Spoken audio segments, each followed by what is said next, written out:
My mic on? My mic is not clipped. It's not even clipped down. I'm over here trying to start a live stream or a podcast episode. Alright. What's this? Episode 73? This is episode 73. I need to upload episode 72 on Spotify and Apple Music or Apple Podcasts and stuff. But anyways, what's good, everybody? Welcome to the Omnist podcast. This is episode 73.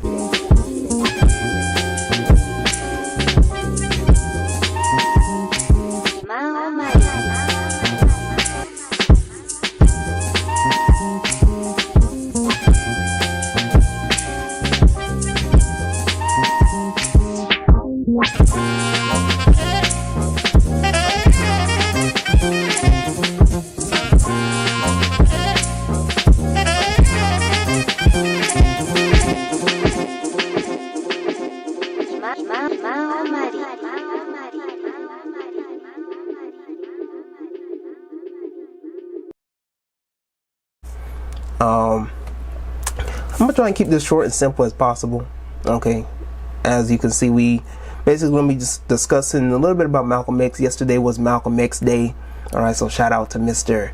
El Haj Malik El Shabazz. It was his birthday, and so a lot of us black people, we take the time out of our day to appreciate, you know, the ancestors and people who have came before us, who have set certain pathways and certain forms of consciousness to allow us to evolve and adapt to loving ourselves and stuff like that. And I have a story on that as well, concerning the basis of like Malcolm X and how much of an influence he was in my personal life. For those who may have been watching me for a while, there was a time when I used to have Malcolm X behind me. What's good, black people? First and foremost, if you're a first time viewer of my content or this video, like this video, subscribe to my YouTube channel. This is the first video that I am making in my dorm apartment. So it's lit, isn't it? I still have the cloth or the decoration, the wall decoration. So, you know, in due time, in years to come, I will have that up somewhere out and about and stuff like that. But you know, for those who don't know and like who haven't been following me for as long as some people have, because some people have been following me since like my pro-black phase and my pro-black conscious, you know, phase and era and stuff like that, Malcolm X was a big influence in my life. As a matter of fact, these are some very old glasses. All right, as you can see, they're broken. All right, so you can see the dust on them too. I just happened to find these like as I was cleaning and organizing my room. But as you can see, I used to buy these type of glasses because Malcolm X was a big influence in my life. So I wanted to wear these glasses like Malcolm X because I used to think like this would make me look very intelligent. I mean, these are some nice looking glasses. I'm not even gonna front. Like, these are some very nice looking glasses. And so I used to wear these in my YouTube videos and stuff like that. I used to wear those glasses all the time, you know, starting off my YouTube videos back in like 2016, 2017 and stuff like that. And so Malcolm X was a very big influence in my personal upbringing as a teen, because back in the day, you know, growing up in high school, middle school, most definitely, but especially just as a kid in general, from when I was a kid to teenager and all those other type of stuff, like I always dealt with like self-hatred and stuff like that, right?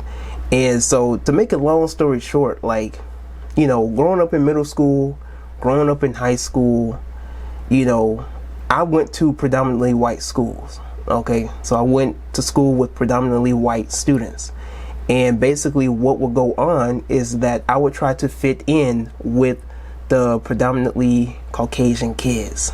All right, and you know how that went out for me. And it didn't help that I was a Jesus boy. All right, it didn't help that I was a Jesus freak, Bible thumping Christian boy. Okay, did not help one bit.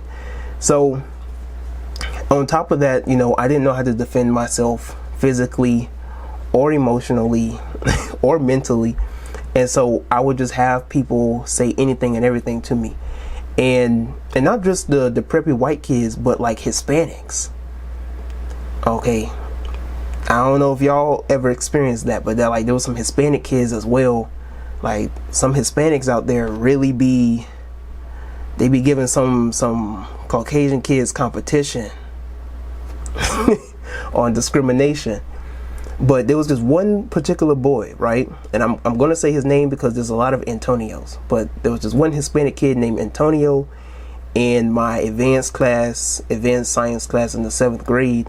And this man would dead on, like, and it was unfortunate that we at one time had to share like a table because we would be assigned seats and stuff like that. And he tried to give me the nickname Monkey. And I can laugh about it now because, like, I've gotten over that and I've evolved from that phase in my life. But the man tried to give me the nickname Monkey. You know, it would be so much to the extent, like, some of the Hispanic kids would, like, as soon as I would walk by them, they would make monkey noises.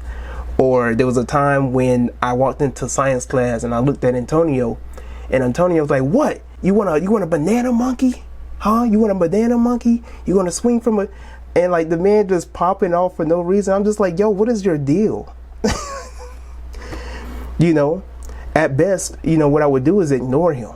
But the teacher thought he was just so kind, and he's just always to himself, and he's just so peaceful and so timid. Y'all don't... Science teacher didn't know all the things about Antonio and his friends. But anyways, I remember there was one time when me and Antonio got into it, and we was on our way to lunch, and this was like Antonio just setting off a speech, letting everybody know, letting me know that I'm not going to amount to anything other than just being a chimp or a monkey or whatever the case is, right? Walks off. This one white boy comes up to me, and me and him were cool,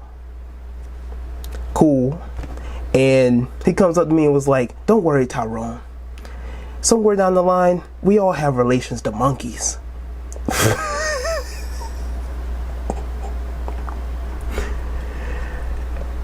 And I just sat there, like, listening, like, who would say that to somebody? Like who would say that to, after, like, somebody just went all the way off talking about how you're a monkey, you ain't gonna amount to anything other than a chimp, and yada yada yada yada yada. And then after all that, you're gonna try and make a person feel better by saying, like, "Don't worry, we all have relations to monkeys somewhere down the line." That's like, I don't even know how to describe that. That's so stupid. Like, that's so degrading. You're gonna make a person feel better. Like, if somebody called, right, imagine somebody being called ugly. We all ugly in some way or fashion. That doesn't take away from what the man just said. You know what I mean? Like, that doesn't take away from what somebody said. If somebody said, "You the ugliest person I've ever seen," and you come up to a person, "Don't worry, we're all ugly somewhere down the line. We got a little bit of ugly. There's always going to be a little flaw in us." You know, it's not the outer appearance that matters. It's the inward appearance that matters. Like, that does not make me feel better one bit. And that was the equivalency of that, right? Anywho, we pass on to the 8th grade and to the 9th grade. High school, if I thought middle school was bad, high school was terrible. Okay, high school happened, and same preppy Caucasian kids, right? But this was a new bunch.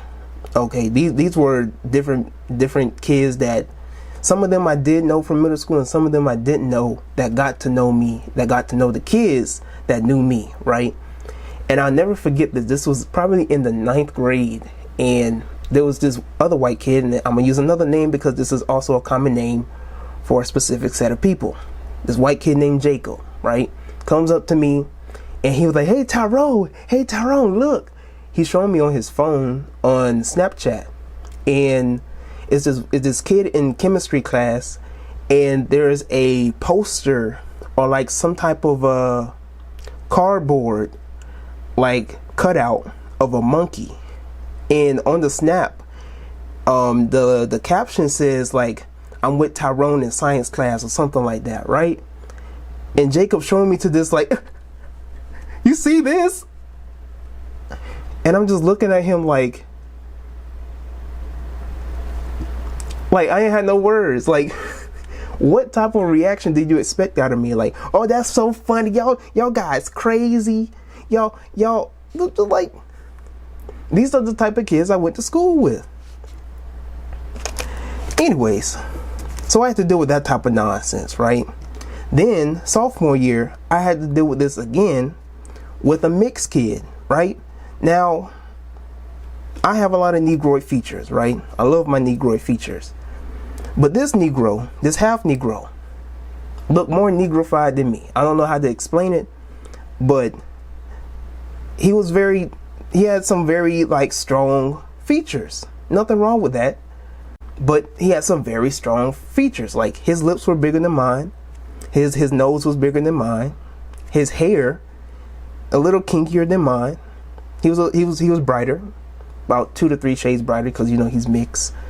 And we in chemistry class, and like every day, he will always make a joke about calling me a chimp or a gorilla. And like, there was one day I just really sat with him. I'm just like, yo, fail.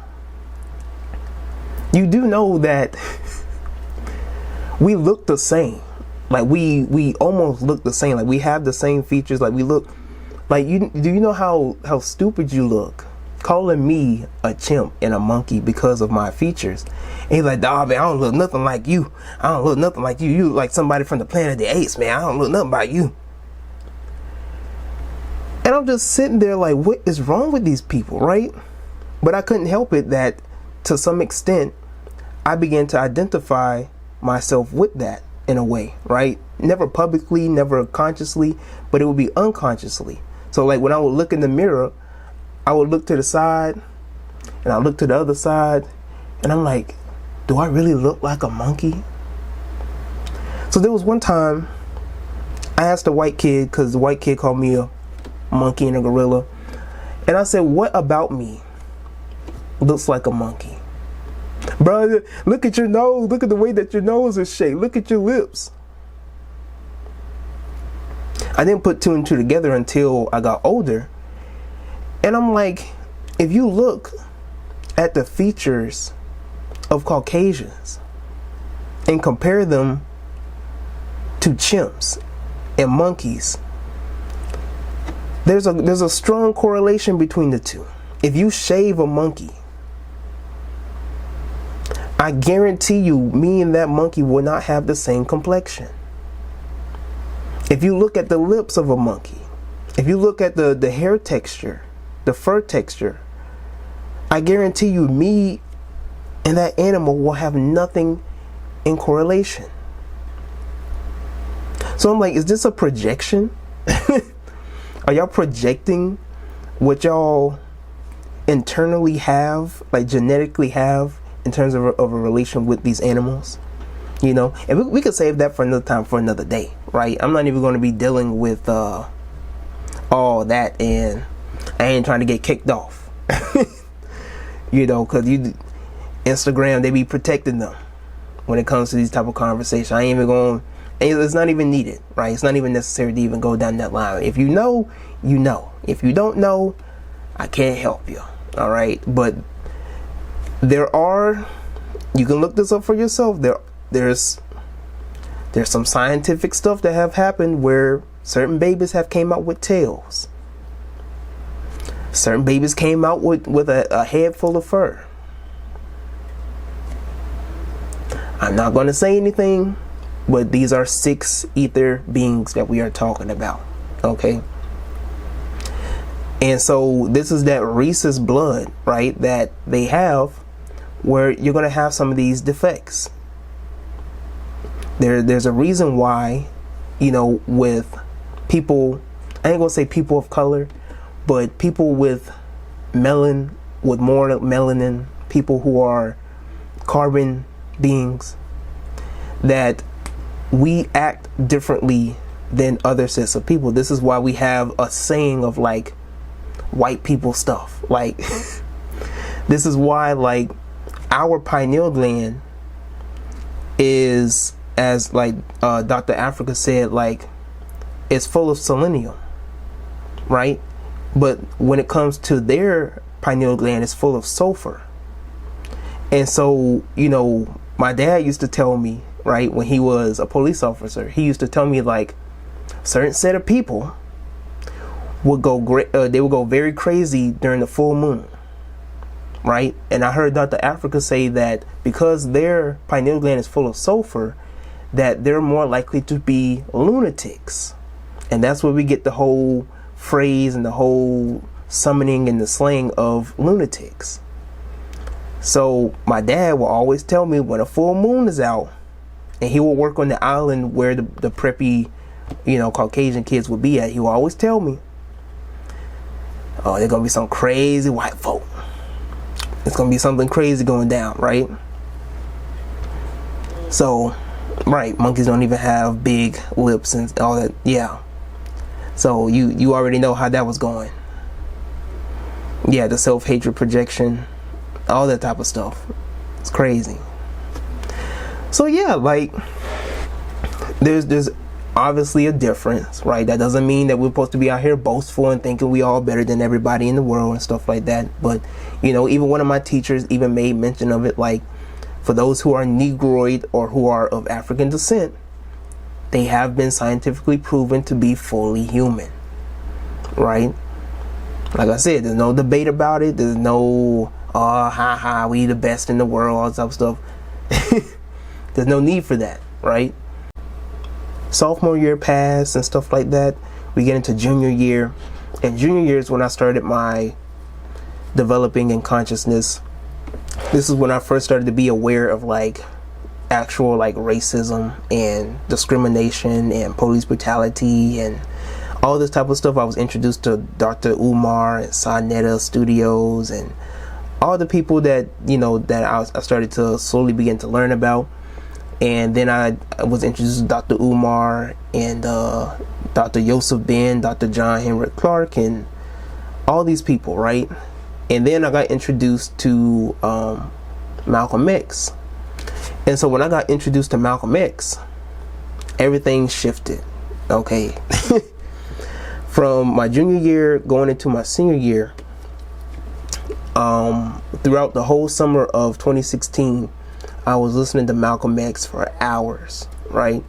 And Malcolm X instilled in me a form of self-love, a form of like knowledge of self, a form of like standing up for myself. Like he will always talk about self-defense, right? He will always talk about like by any means necessary, do what you have to do for yourself and for your people, and for those that you love, right? And you know, he will always emphasize like treat people with kindness, treat people with respect. But if they put any hands on you, that's their life, basically, right? And so what I learned from Malcolm X is to love myself, to love my features, to love who I am as a black person. And I remember this was around the time that there was like, I guess it was like the last movie of the Planet of the Apes, right, coming out. And I knew when this was coming out, I was prepared for the jokes from, you know, from Caucasian kids, right? I was waiting for it. I was waiting for the jokes to happen from the white kids. And I remember like some of the white kids in band, because I was in band, they was making all these type of jokes with like this one black kid talking about, hey Jay, we saw you being featured in the new Caesar Planet of the Apes. All that type of hoopla, like making these corny jokes. It was ridiculous, right? Of course, it will backfire on me, or backfire on them when they tried to do it to me, because by that time I wasn't taking no type of BS like that from them. Not to like be hostile all the way towards them, but like it wasn't going to swing me that way, you know. And by that time, all the white kids in band mostly thought that I was racist, right? Because there was a time where I made a video about how much I love black women, right? And to mess with them, I put in the video that I thought white women were ugly and I thought black women were beautiful, right? And so this And here's the crazy thing. This didn't have as many white kids mad as it did black kids. Because when black women that I went to school with heard this, they were just completely puzzled.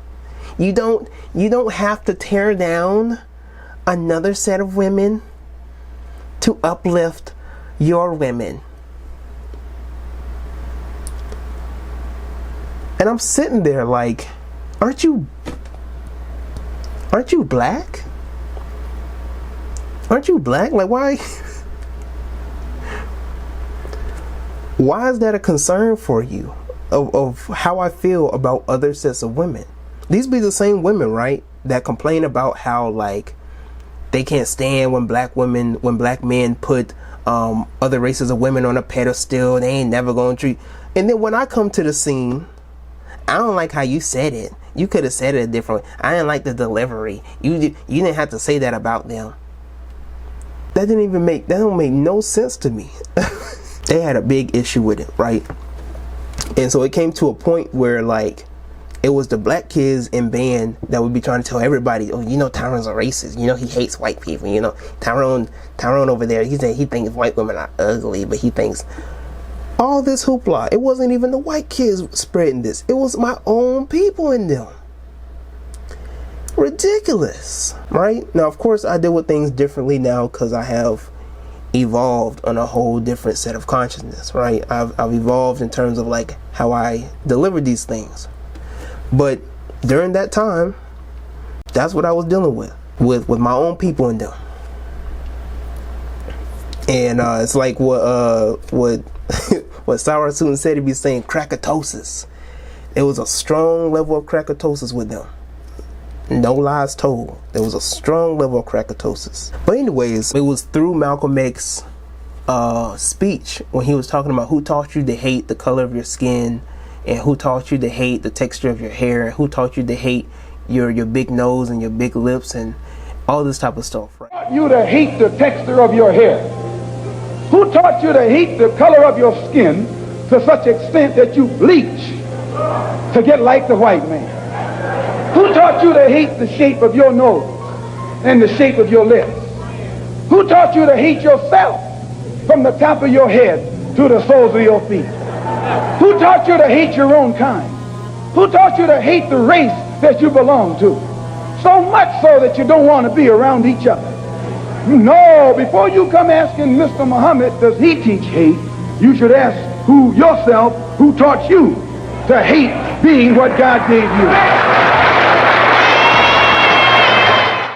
And that just really, I've never heard that like spoken that way. I've never heard anybody say that. I never heard anybody like really word that and piece that together the way he did, because that was a really good question. That was something I never really asked myself. Like, I was really brainwashed throughout my whole life to hate everything about myself unconsciously. You know, everything from different experiences. When I would get my hair cut and my mom would tell me that my hair is getting too nappy, it's getting too big and all this type of stuff, and you need to comb your hair. So there would be a time to such a point, like when she would comb my hair and she was like, it's too nappy, that I didn't want the type of hair I had no more, because my mom would always tell me it was too nappy. Like when it would grow a little, you know, every time I would get my hair cut and it would grow a little tall or it would grow a little high, when I had the little tall cut and stuff like that, she would comb through my hair. Well, your hair nappy, you need to go get a haircut, right? And so it would be instilled in my head that I need to get a haircut, and that if I have my hair grow a little too tall or a little too big or whatever the case is, that it was a bad thing, and that I need to get a haircut because my hair nappy. I remember back in first grade and second grade, like the white kids that I would be, you know, go to recess and go to school with, I wanted their hair. You know, I wanted their hair. I didn't want to deal with having nappy hair. I didn't want to deal with having to always wake up early in the morning and have my mom comb through my hair, and she can't comb through my hair because it hurts and all this type of stuff, right? I didn't want to deal with all of that. I want Jacob's hair. I want Austin's hair. You know, the hair where you could just sway it to the left and the right, get a little brush here and there, and you good. But I never knew the divinity and the beauty of my hair and stuff like that, which is why, like, when high school came, junior year, I began to grow my hair out. And growing my hair out was a statement, basically, right? It was a statement of saying, like, I love my hair. I love this aspect of myself. And I can't tell you how many people came up to me, black and white, that will come up to me and talk about, like, yo, you need to do something with your hair, right? But it was more black people than it was white people. Well, it was 50-50. Let me go back. It was 50-50. There would be some black kids that would be like, man, you need to... There was this one black girl, right? There was a good few black girls that would come up to me and talk about, like, you need to perm your hair. You need to do something with that nest on top of your head, or your hair nappy, right? I can't even put my hands through it. And I was like, what you expect? Like, of course you can't put your hands through it. What you mean you can't put your hands through? Of course you can't put your hands through it. It's kinky. Coily. Not kinky. It's coily hair. What you mean? Of course you can't put your hands through it. I don't have Billy Bob's hair. I don't have Connor's hair. My hair grows up like plants. It don't grow down like dogs. Okay? It is what it is. And I remember one time there was this girl. We was walking out of, and I was with my friend Michelle at the time, and one of the girls, like, we was walking out of one of the buildings, and one of the girls was like, oh, you need to do something with that nappy ass hair, right? Michelle popped off. She said, you got the nerve to talk about this man's hair, and your hair ain't even growing past your ears? I said, oh shit. She said that man hair is beautiful, and it's gonna be, and it is beautiful, and yada yada yada, and it's gonna be, it's better than anything you could ever do with your hair. She walks off. I know she was petty. I know she was mad. But I looked at Michelle. I was like, wow. That was the first time I actually had, like, not just anybody, but, like, especially a black woman, like, stand up in that moment, like, just, like, come to my defense. Not that I really needed it, but, like, to come to my defense and be like, this man hair is beautiful, and you over here with your little perm hair and stuff like that, thinking that you gonna get some length. I said, bruh. To conclude that, like, Malcolm X was a really big influence in the aspect of, like, me learning to love myself and to learn to love my hair and to love my features and my hair and my nose and my lips. There was a time where I didn't even love my lips. People would make fun of my lips too as well. Not just white kids, but black kids too. Black kids thought that because your lips are bigger than theirs, like, there was something wrong with that. And we would get made fun of for having big lips. It came to a point where I would suck in. I would put in my lip, right? I would walk around school like this.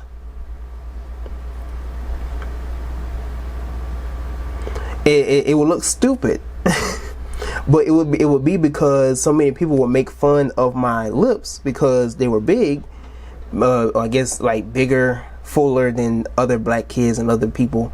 Like, I would put in my lip, my bottom lip, you know, because people would make fun of it and all this type of stuff. So, you know, I began to learn to love my features as time went on. I'm just like, I can't help how I was created. Like, I love myself. So if you don't like how I look, that's on you.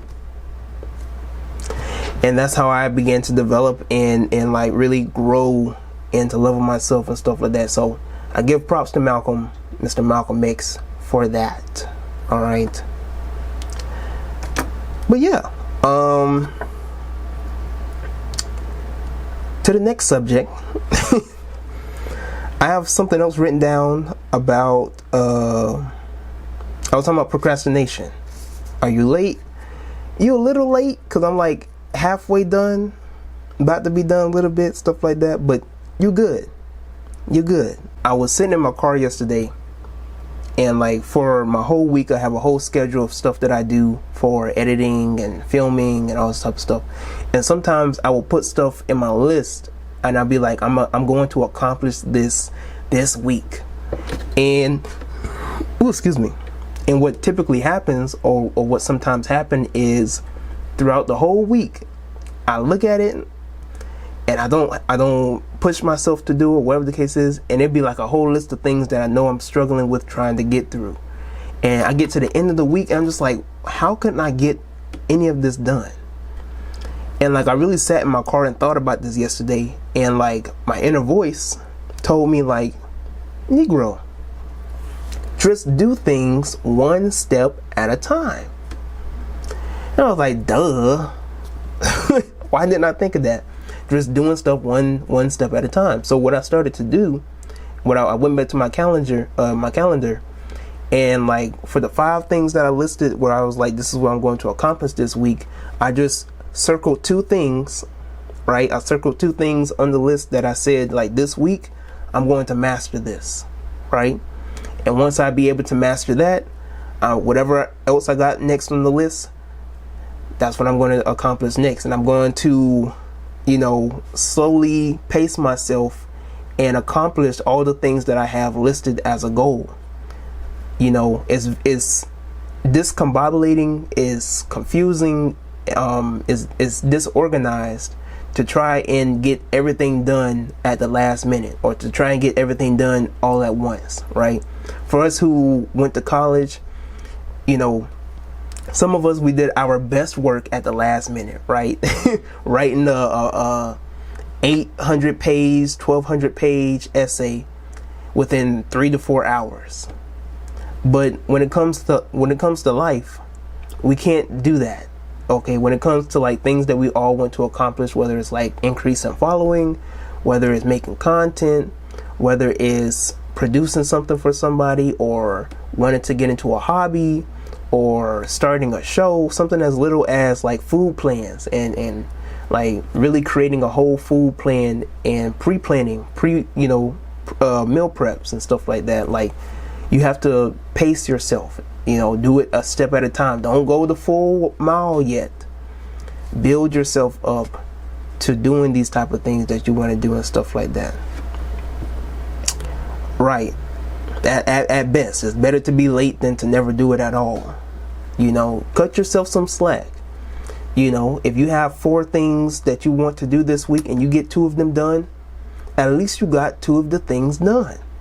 I know you wanted to get all 4 of them done, but pace yourself to do those 2 things, right, that you've been trying to struggle with and trying to push yourself through, and then you can pace yourself along the way to where you can now do all the 4 things. But if you try to do all 4 things at once, there's a reason why you can't get all of the 4 things done, because you're trying to do everything at once, and you're not pacing yourself with like a schedule and pacing yourself with discipline, and like just really without any type of distractions, like really accomplishing what you want to accomplish and stuff like that.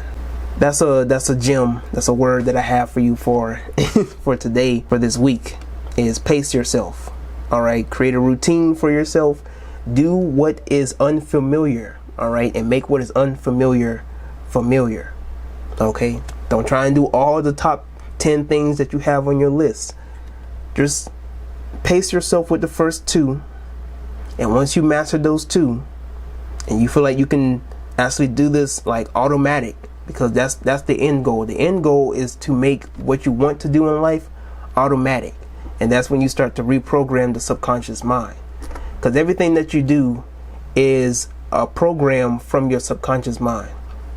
Now, we might consciously say, I'm going to do this, I could do this, I could do that, but unconsciously and subconsciously, it's programmed to work automatically. Okay, your subconscious mind is on autopilot. So you want to know why you say you're not going to smoke no more and you start smoking the next day, is because your subconscious mind is programmed that way. And once you start to go against the system, there's all these big caution signs, and now you start to feel the urge grow, and all that is an illusion. All of that is just in your own head. And sometimes you just have to really be at peace, like really just sit down and be silent and just like really pace yourself, like, and just really be at peace with yourself to calm that nerve down, you know, to focus on something else so that you can actually like focus on what you want to accomplish, you know. So it's things of that nature. Like, you have to reprogram your subconscious mind, and it's not impossible, but it's damn sure not easy. But it's something that you have to work with, even when you slip up a couple of times. Like, you know, it's something that you just have to work with, and that's what we call shadow work. Shadow work is basically you going back to the sunken place, to your subconscious mind. So that's something that you just have to work with along the way and stuff like that, and you know, things of that nature. I'll just read some of the comments. Thank you, bro. No problem, no problem. Be familiar with the unfamiliar. Damn, that hits deep. Thank you. That hit deep for me too. That definitely hit deep for me. On, like, I was listening to it, and like one of the motivation, because what I like to do is I like to wake up every morning and like start off with something motivational, like listening to something like for 10 to 20, 30 minutes. I start off my morning before I go work out, before I go edit and stuff, and I start off with something motivational. And you know something that I found out, like these regular, you know, outfit wearing like motivational white folk out here, or like even the white folk that be out here like wearing the suits and everything, these people are more spiritual than the average Negro. The average Negro out here wearing the crystals and out here doing their hand signals and vibrations, and these motivational white folk, like with the nice little vibration frequencies in the background or whatever the case is, or they just be out and about. Someone like Gary Vee, for an example, like these people have tapped in to a certain consciousness, and like they just running with it. And like you listen to these people, and they basically say what we say with, you know, with some pizzazz to it and stuff like that. So we over here talking about you gotta open up and level up and align yourself with your higher self and have to do your shadow work.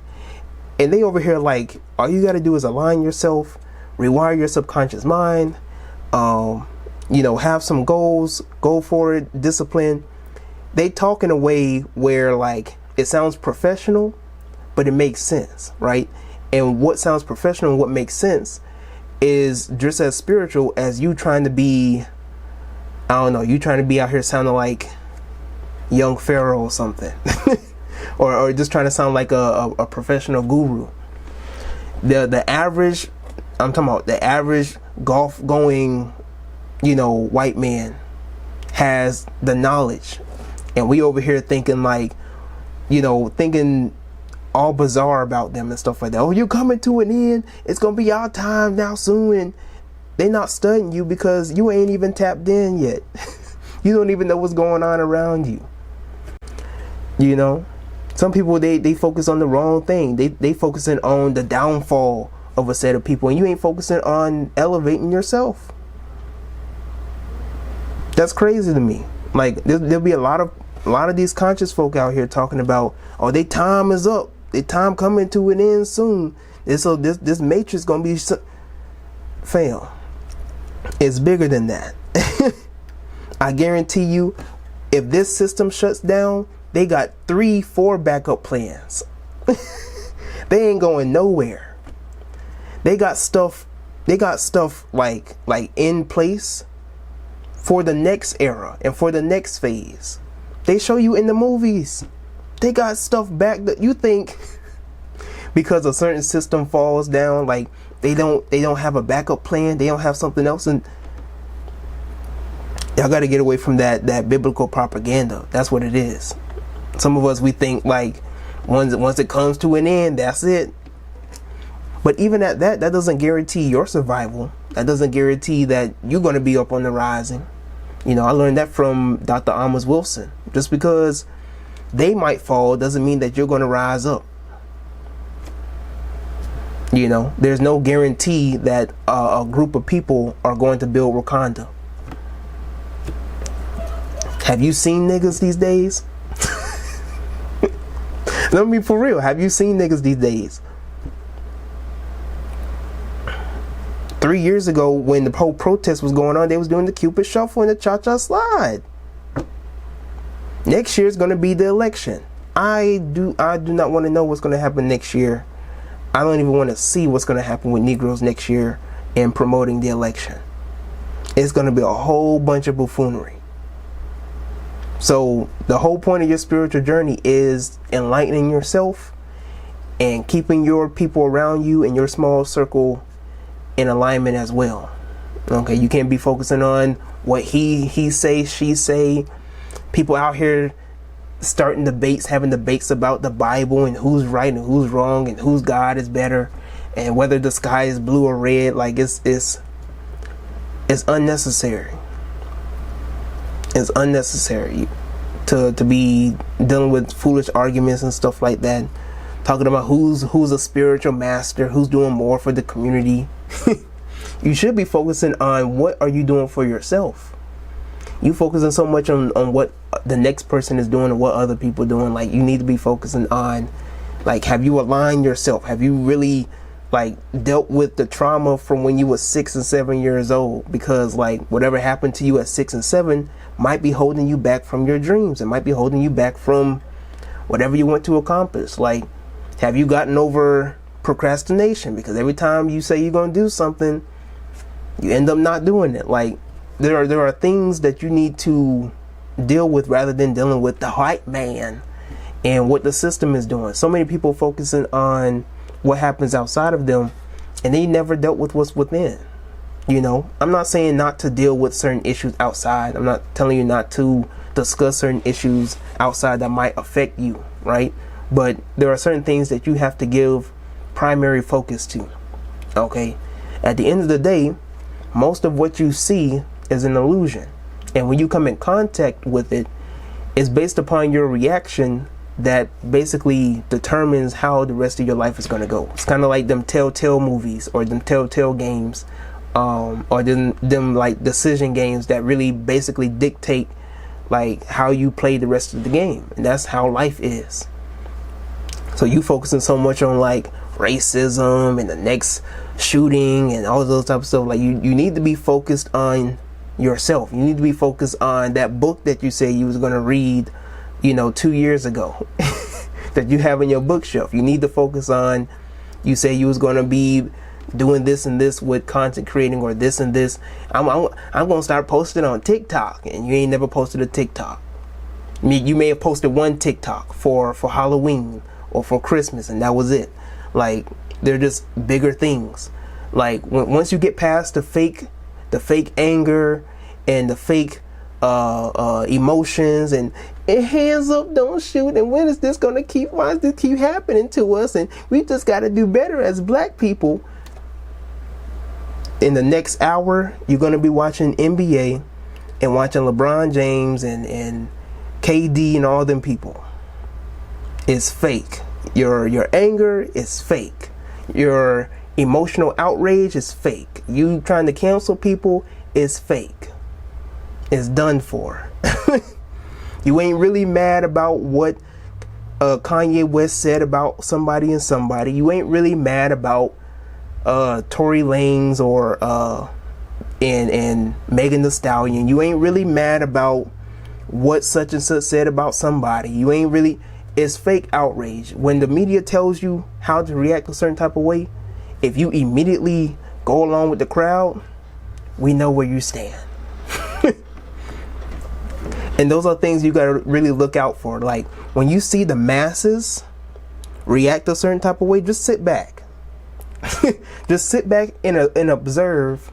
Like, why is everybody mad about this? Like, just ask questions. And even when you ask questions, people get mad at you for asking questions. Why aren't you concerned? Well, wait. Why are you concerned? Why aren't you concerned? This could do this, and just like, but has it though? You say that it might deal with something in your personal life, or I remember like when Roe versus Wade happened, right? When they ruled over Roe versus Wade, and all these women left and right talking about, oh my God, this is taking away my womanhood, and this is just very bad. You haven't gotten dick in 4 years.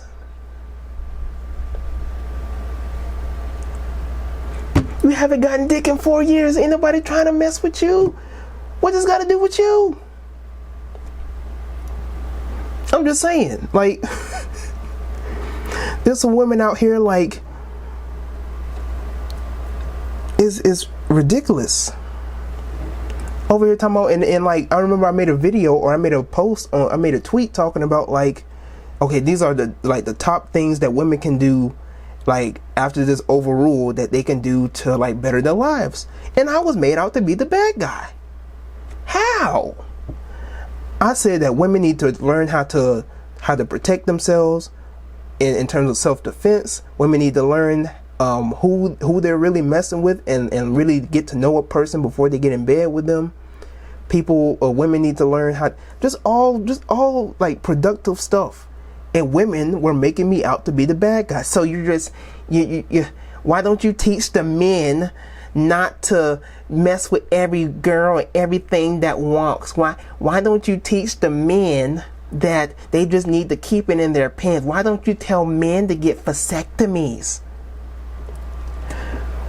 What? This is about y'all. I'm trying to help your ass out. You don't need the mansplain. They can't be helped. I just left it be at that point. I'm just like, they can't be helped. It's ridiculous. Outrageous. It's completely beyond me. Anyways.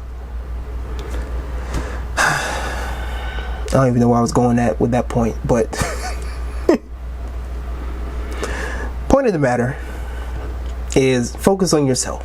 Okay? Don't get caught up in all the stuff you see on social media. If there's going to be like a big emotional outrage about the next allegation towards a celebrity, or the next, TikTok is being banned in certain states, or whatever the case is, and whatever he say, she say, and all this type of stuff, just focus on yourself. Okay? I guarantee you it will do you good in the long run to just focus on yourself and your purpose. If you don't know your purpose, find your purpose. Try new stuff, try different stuff, learn new things. You're gonna be fine. As much as people in the media might tell you you're not gonna be fine, that's the illusion. Okay? So that's all the time that I have for you today. I'm gonna get me something to eat, make me something to eat, because my stomach growling. So all that good and fancy stuff. So anyways, thank you all for watching Omnist podcast here. Share this with somebody. Don't forget to, for those who might be watching this on YouTube, like the video, leave a comment below how you feel about this personally. For those who might be listening on Spotify or Apple Music or Apple Podcasts, make sure you answer the poll, and tell me what was your favorite aspect in this podcast episode. All right. Until next time, we out.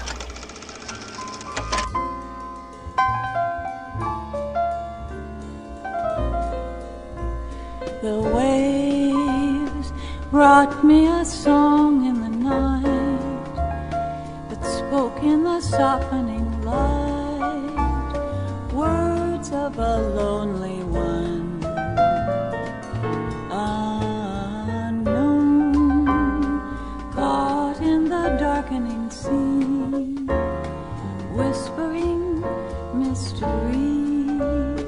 Where can that poet be? Remote from my castaway island, he lets his poems drift on the sea. Immersed in the warmth of the current, they touch the deep